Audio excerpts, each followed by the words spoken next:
Estamos en una lancha navegando entre las aguas del río Orinoco, el tercero más caudaloso del mundo y el cuarto más largo de Sudamérica. Hacía unos minutos habíamos zarpado con todo el equipo de Shots de Ciencia desde Puerto Carreño, o Carreño como le dicen quienes viven allá. Es la capital del departamento del Bichada. Carreño es un municipio cercado por los ríos Meta y Orinoco, ubicado en la esquina más esquina, en el borde más borde del nororiente del país. Nos recibió un tipo de unos 65 años, que por su pelo largo y blanco parece que ha sido hippie toda su vida, un hippie omnipresente de Venezuela y Colombia. Y como buen guía nos contó historias. Nos dijo que en el 2018, por las intensas lluvias del momento, el Orinoco había crecido tanto, como si tuviera el ímpetu de recuperar y reclamar lo que es de él, que inundó una buena parte de Carreño. La escena fue tan surreal que el pasaje que escribió García Márquez en Cien años de soledad parecía cobrar vida. El nivel del agua subió de tal forma que los peces hubieran podido entrar por las puertas y salir por las ventanas. Después de otros cuentos, arrancamos. Bueno, vamos entonces al río Meta. Al tanto de un rato navegando, llegamos a donde el Meta desemboca en el Orinoco. Nos pidieron silencio y ojos bien dispuestos. De un momento a otro,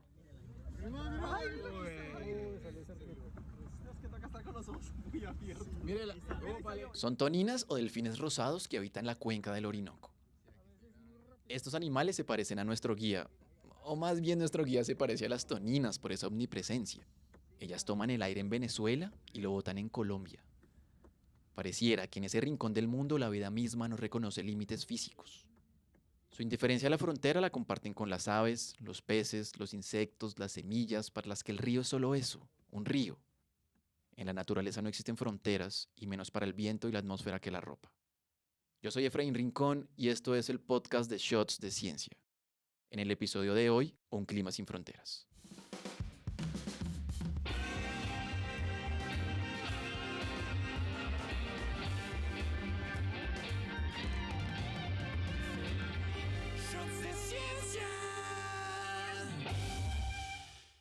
Hablar de clima es complejo.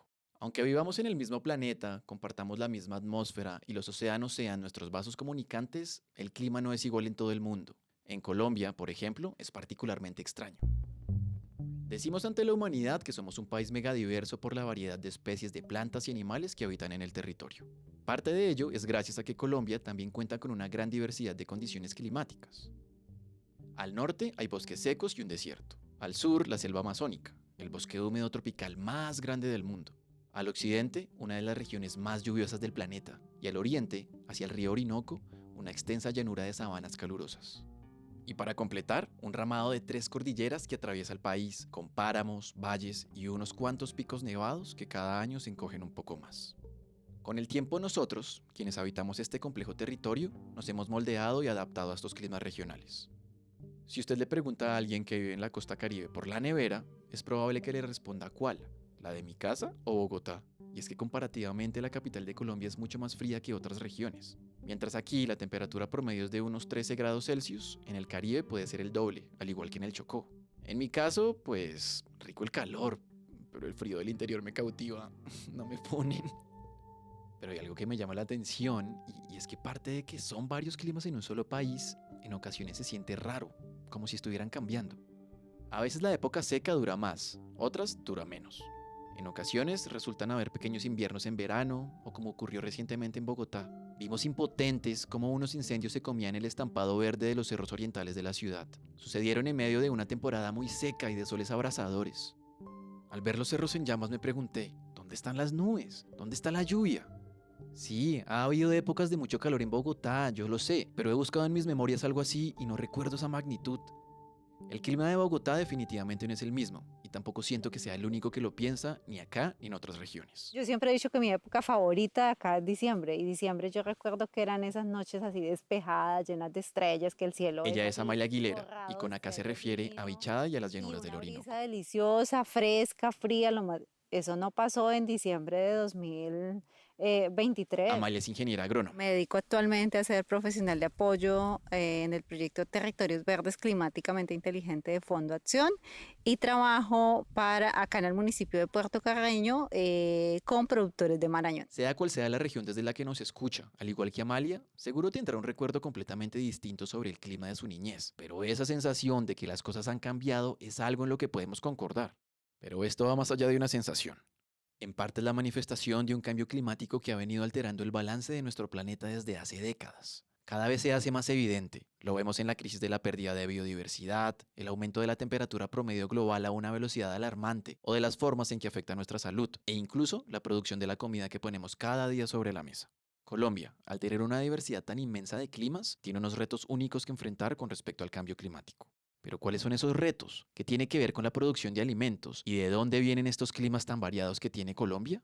Quisimos intentar responder estas preguntas, así que decidimos conversar con voces expertas que estudian el clima.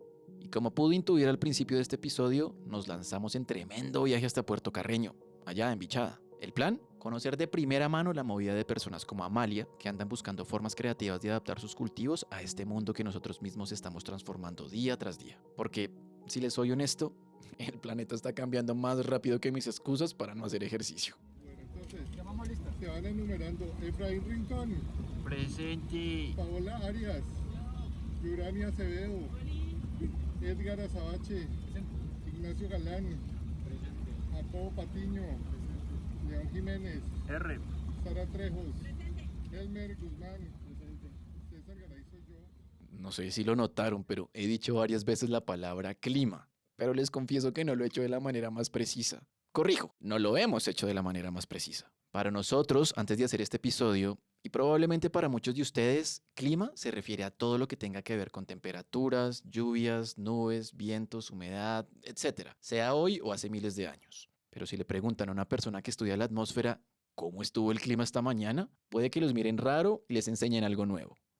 La diferencia entre clima y tiempo atmosférico. Tiempo atmosférico es lo que típicamente nosotros vemos por la ventana un día que salimos, digamos, a la calle y percibimos como un estado, una foto instantánea de esas condiciones meteorológicas. Entonces, tenemos unas temperaturas determinadas, tenemos un nivel de precipitación, de nubes, de humedad, como que esa foto meteorológica instantánea es lo que llamamos tiempo atmosférico. Sin embargo, nosotros esa palabra no la usamos mucho en la vida diaria, ¿cierto? Entonces uno no dice, a ver, ¿qué tiempo Estamos en la casa de Catalina atmosférico González, a ver si lleva profesora del unos 15 Departamento de grados? Ciencias Biológicas de la Universidad de los Andes desde hace 15 años. Y trabajo en temas de cambio climático en relación con biodiversidad y con sociedades humanas, sobre todo en el largo plazo. ¿Escucharon lo que dijo Catalina? Largo plazo. Eso es muy importante, Sí, total, total. porque cuando nos referimos al clima, precisamente hablamos de periodos largos de tiempo, especialmente cuando nos referimos al cambio climático. Cuando hablamos de cambio climático, estamos hablando es de un patrón general de largo plazo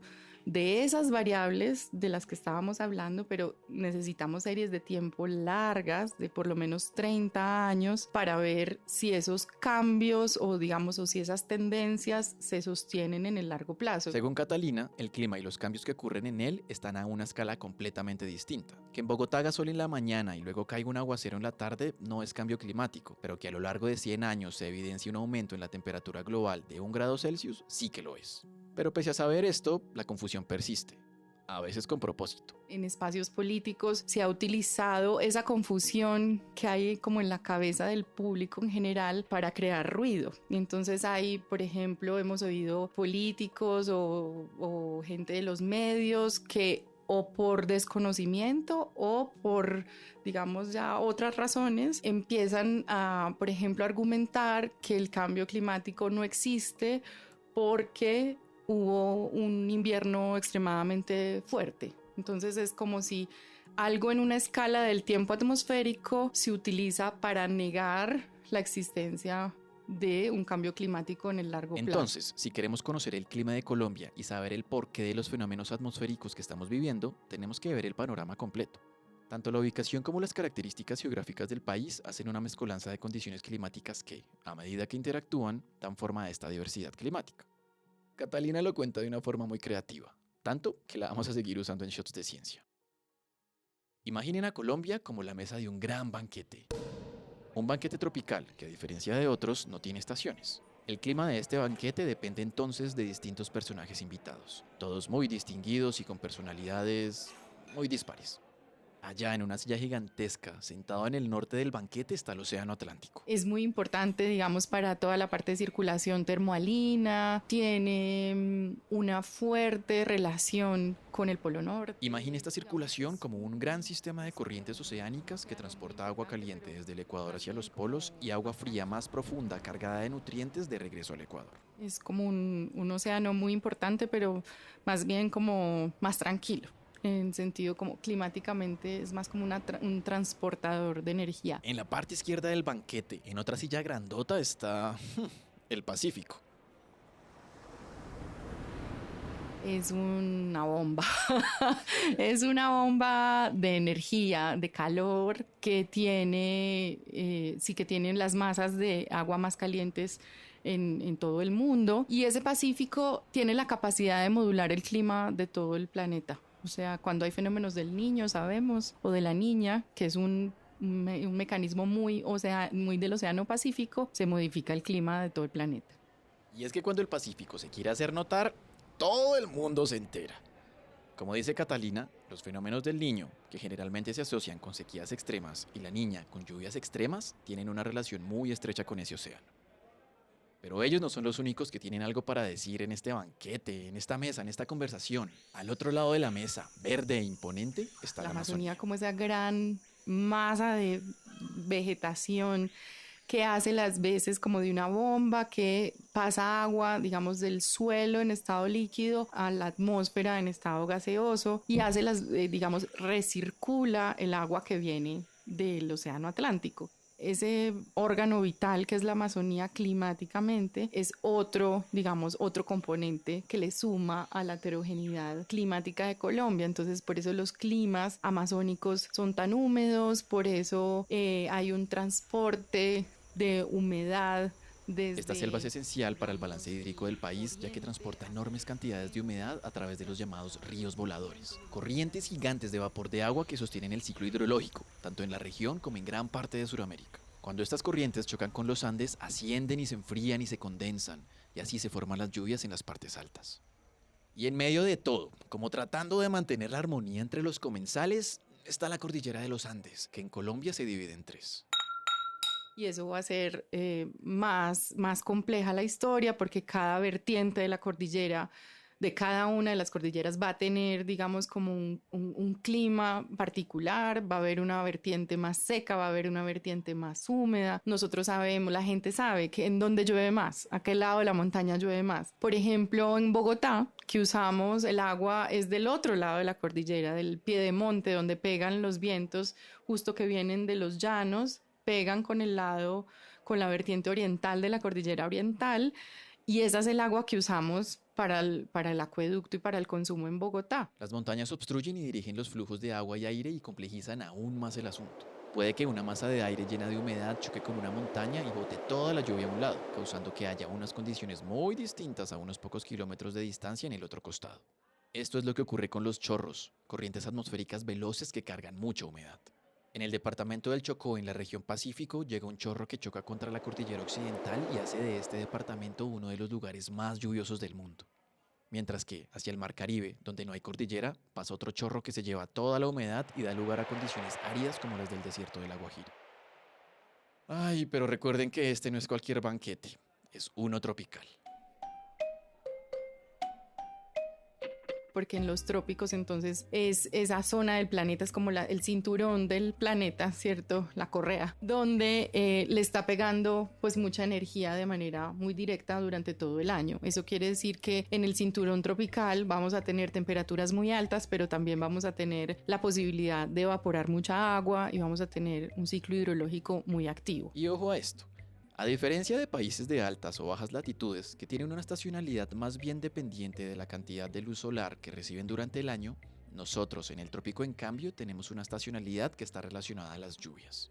Esto ocurre porque vivimos en una región que tiene un nombre interesante: zona de interconvergencia tropical. Es un cinturón de nubes que se encuentran unos vientos que vienen del noreste, del sureste, y ese cinturón de nubes va cambiando hacia el norte, hacia el sur. Es como yo le digo a los estudiantes que es como un yoga climático, como cuando uno exhala, inhala, como ese ciclo de subir y bajar latitudinalmente.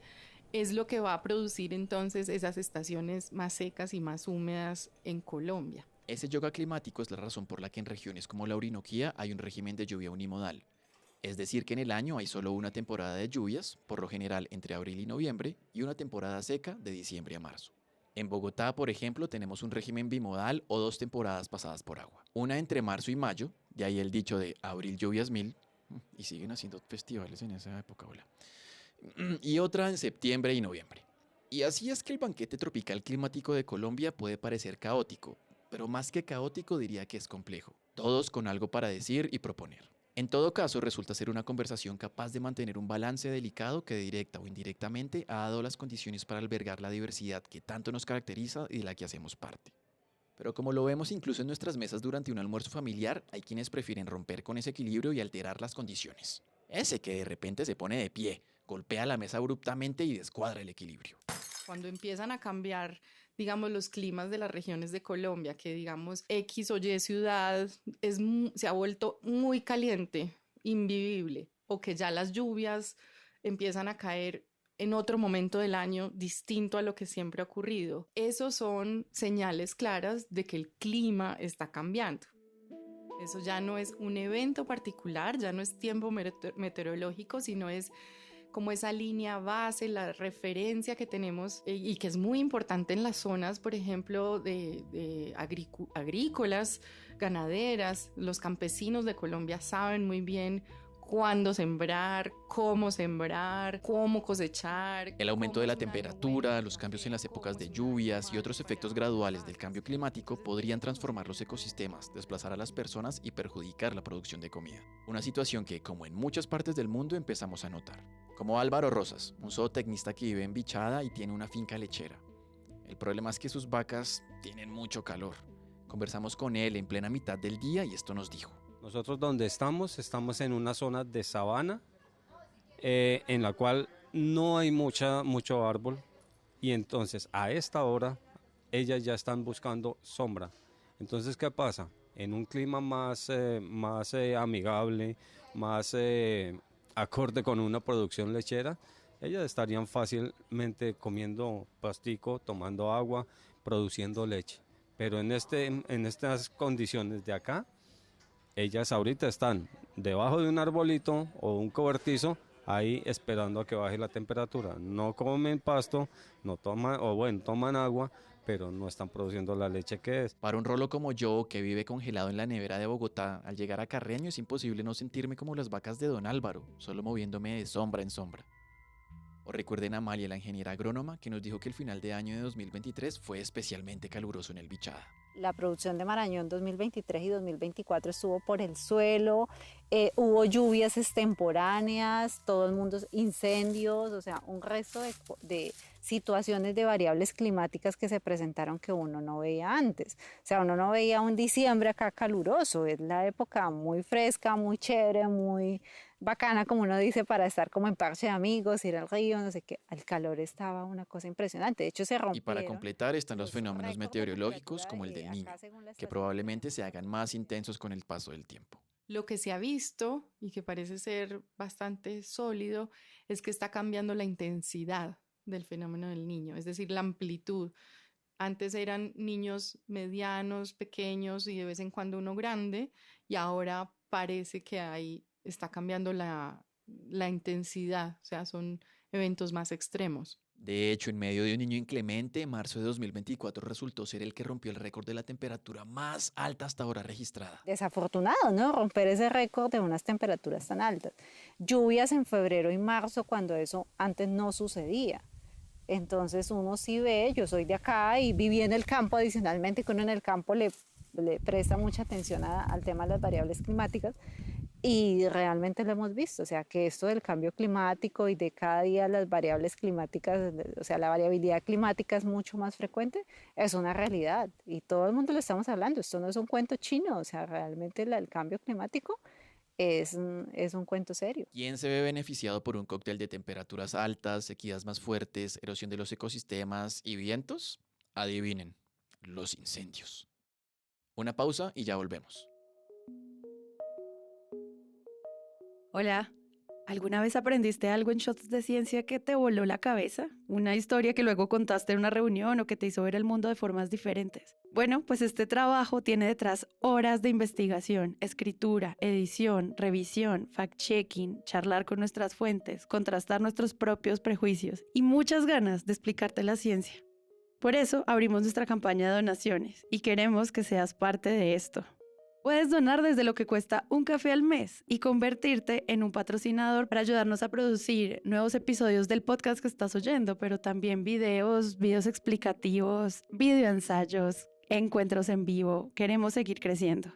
Entrar es muy fácil. Solo busca shotsdeciencia.com/donar o revisa las notas de este episodio donde podrás seguir el link directamente. Cuando ingreses a nuestro laboratorio, no solamente podrás ayudar a que Shots de Ciencia siga existiendo, sino que podrás además hacer parte de una comunidad vibrante en la que los encuentros, la comunicación en este mundo de desinformación es aún más necesaria. Únete al laboratorio y súmate. Entender el mundo no debe ser un lujo y la ciencia, cuando es compartida, realmente transforma. Un estudio publicado por la paleoecóloga y arqueóloga tropical Yoshi Maezumi junto a otros colaboradores sugiere que desde hace rato usamos el fuego a conveniencia, especialmente para alimentarnos. Es una relación milenaria. Sus investigaciones muestran que comunidades humanas se establecieron en el oriente del Amazonas brasilero hace aproximadamente 4.500 años y han hecho uso del fuego en prácticas agrícolas. Maezumi aclara que, según los registros, aunque el manejo de fuegos era de baja severidad, fue el principal modificador del ecosistema a nivel local y regional. Las prácticas de estas comunidades precolombinas permitieron el predominio de plantas comestibles, hicieron el suelo de algunas regiones amazónicas más nutritivo y favorecieron la llegada de especies más adaptadas a los incendios. Y el Bichada y en general las llanuras de la Orinoquía son un ecosistema en el que al fuego le va muy bien. Y para hablar de fuego fuimos a la Universidad Javeriana de Bogotá. Aquí ya está grabando, entrevista Tania González.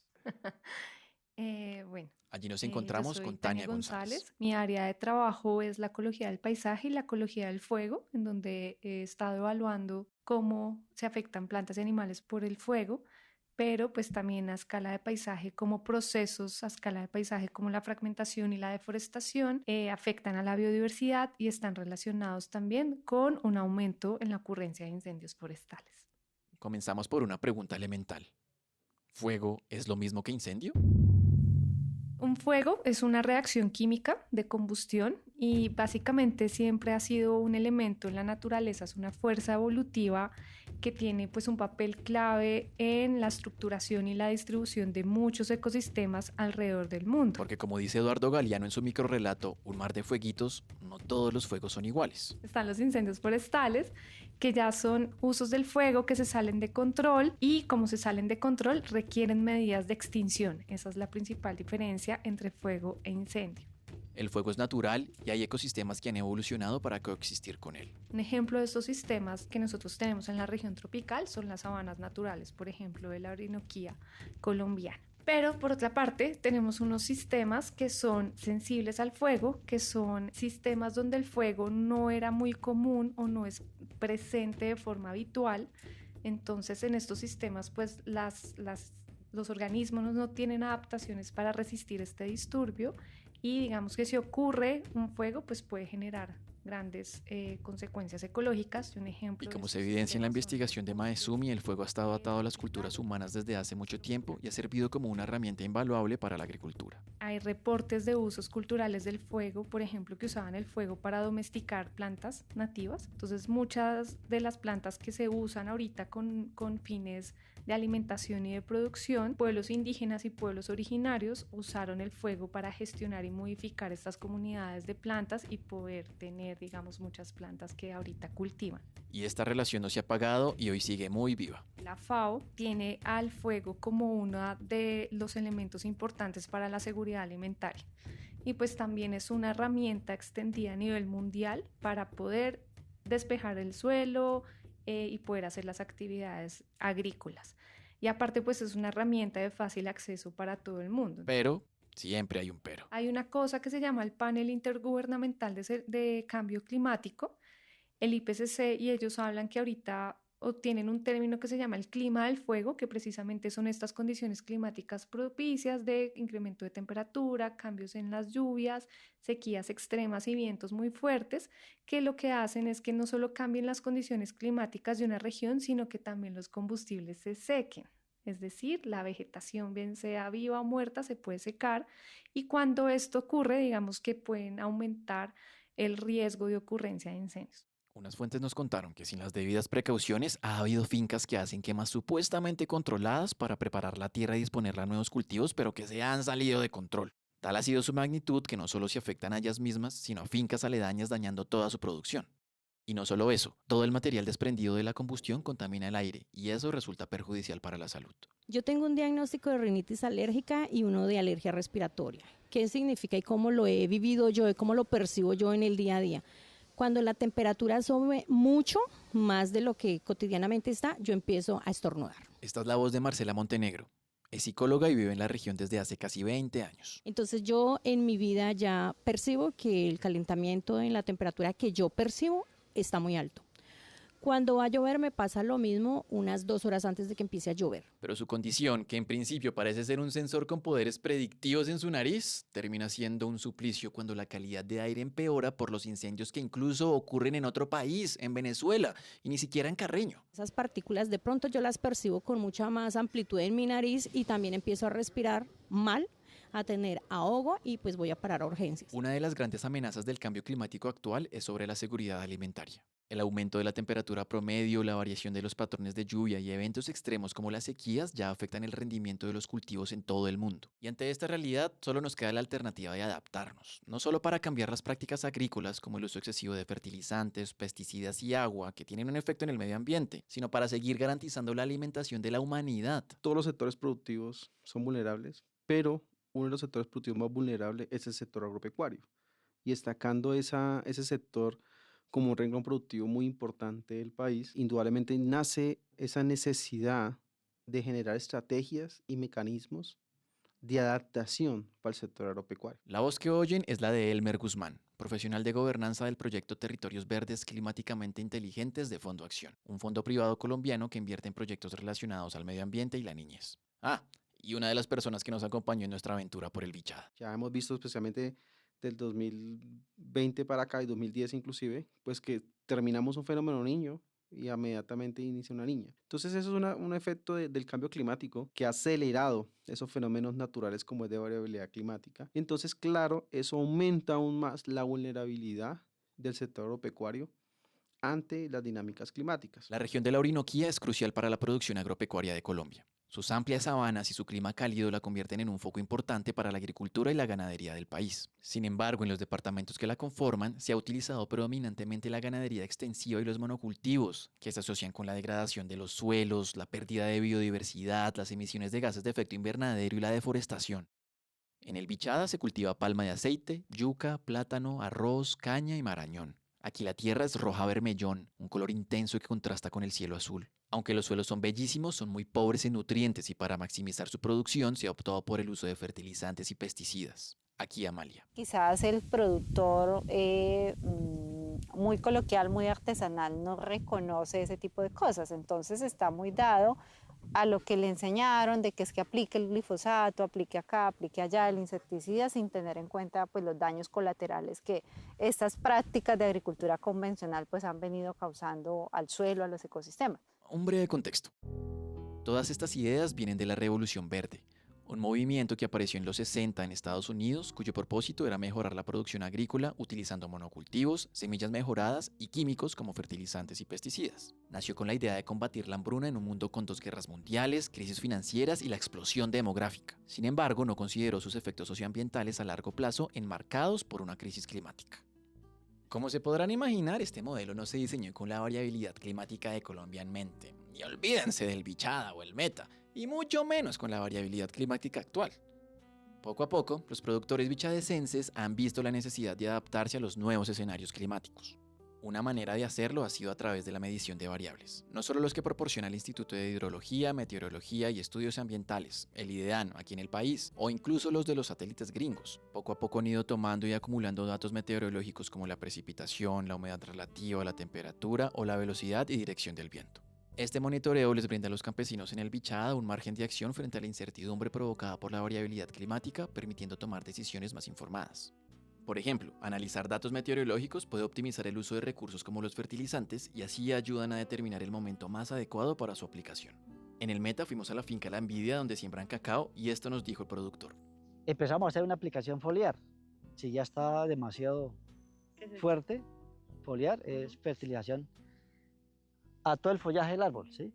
Entonces sabemos que las plantas, cuando hay demasiada radiación solar, se protegen y cierran sus eso se llama estomas. Entonces al final no van a percibir nada. Entonces vamos a desperdiciar el producto porque ¿para qué lo aplicamos si no lo va a tomar?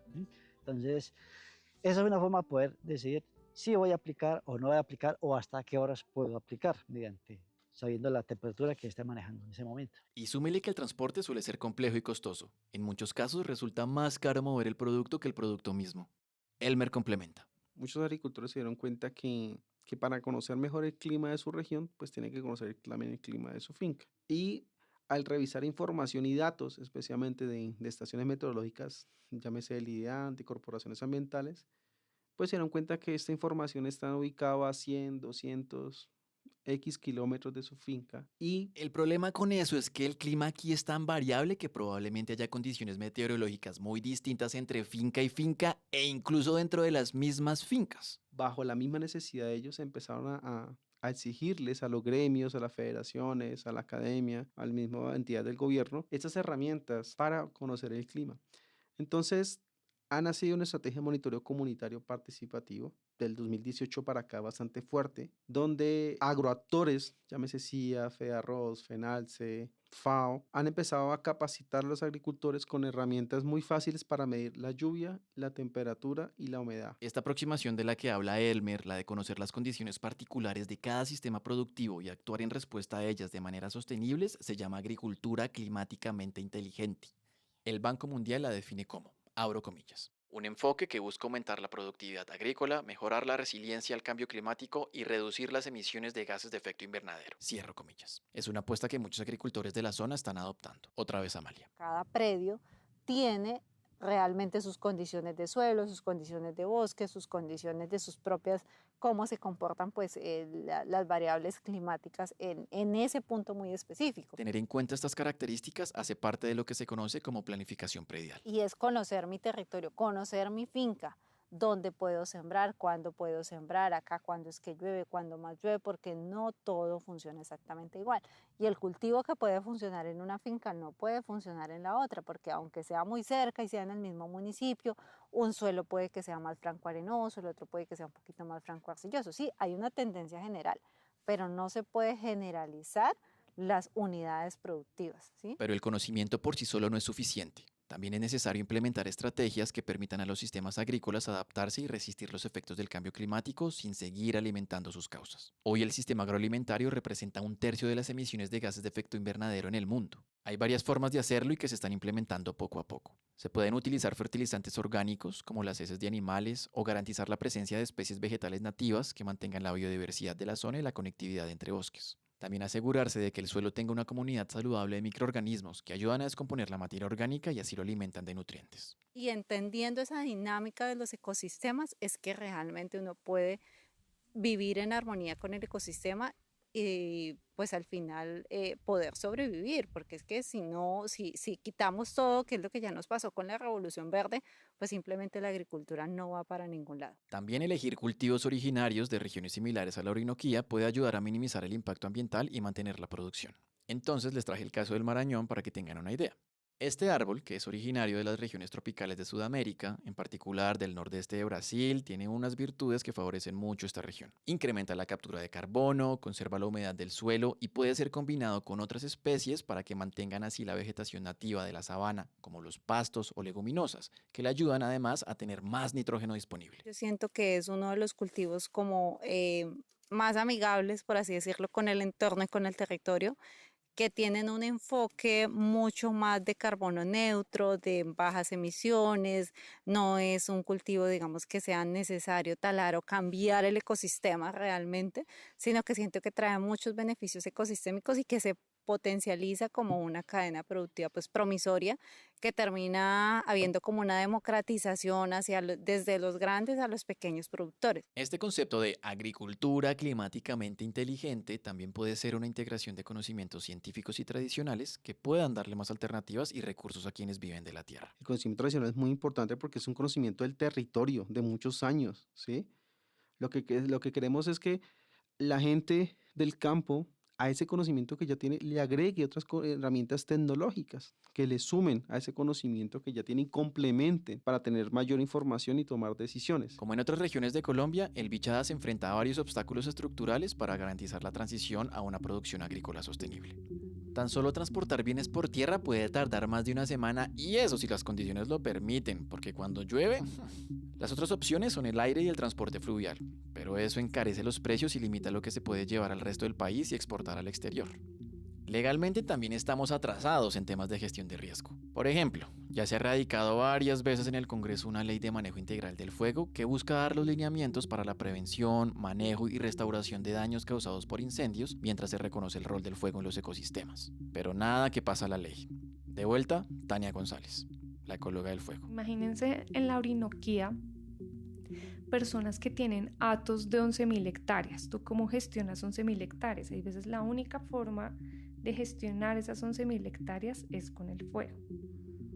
Entonces, por eso es importante. Claro, quizás en estas partes que les estoy hablando, yo soy muy pro fuego y esto puede chocar con alguien o con alguna institución que no lo sea, porque precisamente todavía en Colombia no estamos preparados y no entienden la importancia del fuego en estos sistemas. Y aunque se están haciendo muchos esfuerzos para conocer el clima de la región en detalle, todavía falta investigar muchísimo para desarrollar tecnologías especializadas para cultivar en ella. Desafortunadamente en nuestro país tenemos muchos supuestos porque estamos navegando como a ciegas sin tener investigación real.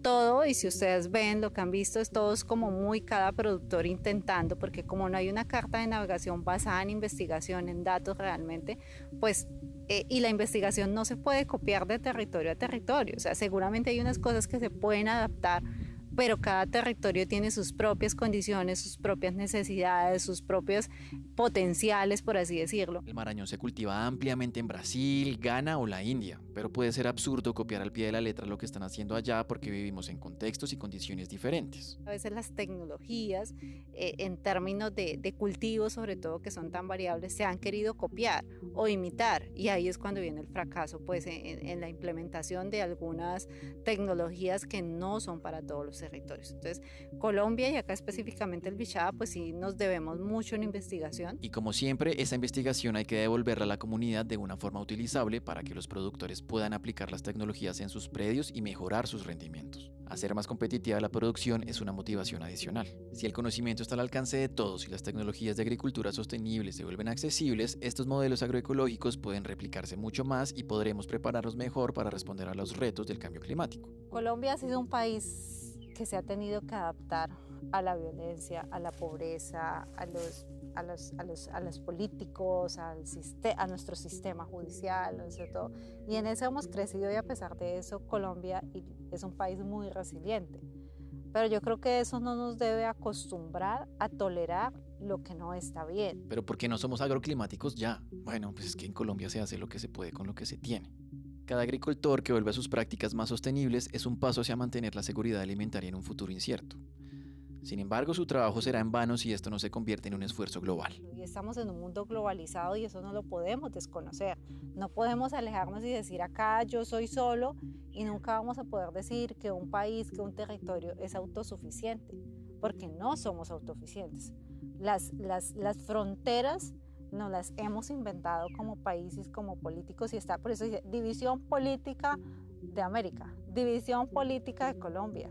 Solo es algo imaginario para un tema de gobernanza, pero al final todos estamos relacionados. Es cierto, las condiciones del trópico son esenciales para la producción agrícola mundial, pero si los conocimientos, las tecnologías y la infraestructura nunca llegan al campo y se quedan en el norte global o en los centros poblados, pues será difícil mantener sistemas que nos den de comer en unos años cuando los suelos se hayan agotado y el cambio climático siga teniendo efectos cada vez más devastadores.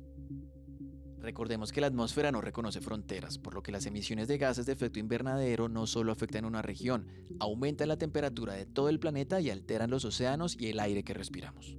Entonces sí, claro, las prácticas sostenibles deben crearse reconociendo la variabilidad climática de cada sitio, de cada región, pero si mundialmente no hay un esfuerzo para cambiar el paradigma de la agricultura y la ganadería, pues quizás no sirva para nada. Este es un llamado para alejarse de esos sistemas extractivistas sobre los cuales se ha construido el mundo, porque podemos acumular todo lo que queramos, pero cuando ya no estemos, ¿qué queda?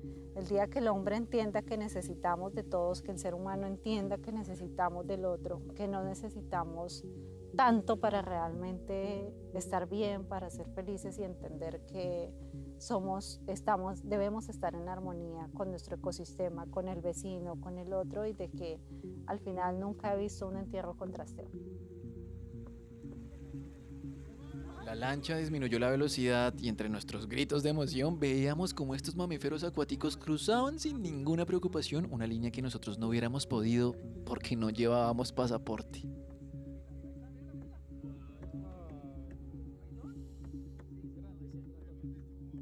Este episodio fue producido con el apoyo del programa Territorios Verdes, una alianza entre la Unión Europea, el programa LAIF, Instrumento para Inversiones en América Latina, Fondo Acción y el Gobierno de Colombia. La investigación y la producción estuvieron a cargo de Jacobo Patiño, Efraín Rincón, Sara Trejos e Ignacio Galán. La narración y el montaje por Efraín Rincón. Esto es un producto de Shots de Ciencia y de Reprotón. Todas las referencias las encuentran en las notas del episodio. Gracias, muchísimas gracias a todas las personas que prestaron su voz y conocimientos para hacer posible este episodio. Y a las toninas por dejarse ver en Puerto Carreño. Y claro, a ustedes por oírlo e inmediatamente dejar comentarios y enviárselo a todo el mundo. Nos vemos en la próxima.